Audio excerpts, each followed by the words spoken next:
another wonderful experience. I had never met John Denver. I had never met Frank Oz or Jim Henson. So all of us were getting together for the first time.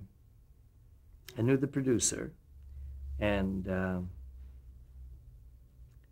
we discussed ideas for the show, and I met with Jim Henson, and he said he had an idea for the Muppets. Since it was a Christmas show, that the Muppets should do the trip into Bethlehem with Mary and Joseph and do the whole creche scene with the Muppets and angels coming into it and all that.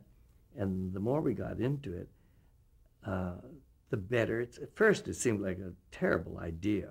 I thought, really, with the Muppets doing this?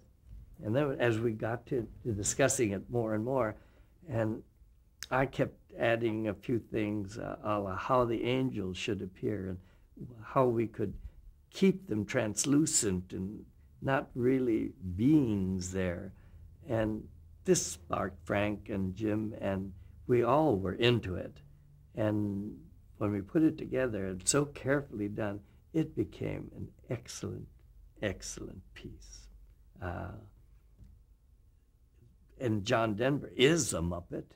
So when he worked with them, you know, it was hard to tell that there was a great separation there. And his empathy for the Muppets was just excellent. I mean, we had a stage full of people. A couple of them were live, like John. And then scene in the dressing room with Miss Piggy was funny because she had to move from a chaise. She had to pick up a phone and talk, and all of this is very tricky.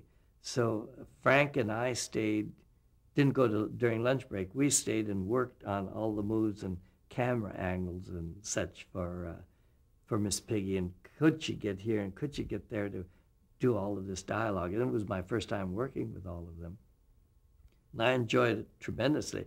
So we had worked this out, and then we came to rehearse it on camera afterwards. And this is a line from Miss Piggy when Frank had forgotten one little staging thing that she's talking to one of the Muppets, I forgot which one, when I interrupted the rehearsal and said, Miss Piggy, instead of speaking directly to him on that speech, would you toss that line over your shoulders, turn toward camera, and just toss those lines at him. Don't look at him when you're talking. Just throw them at him. And she's on camera like this looking at me. And she turns to the character and said, what's the director's name? And he said, it's Tony. His name is Tony. Miss Piggy turns back to me and said, Anthony, you're treading on thin ice. Oh, dear, she goes back, and she does. She turns front and throws, and Frank knew we decided she should do this and toss her curls while she's talking toward camera, and he's over her shoulder. Well, I used that in my acceptance speech at the Directors Guild when I told them, thanking them for, I said, you can never win with a Christmas show. And there I was on stage accepting an award, and I thanked everybody in the Muppets and Jim Henson. And so I said, and now, Miss Piggy, just remember one thing, the ice is a little thicker now. I did the whole scene first about you're treading on thin ice, and then I said the ice is a little thicker now. Say this.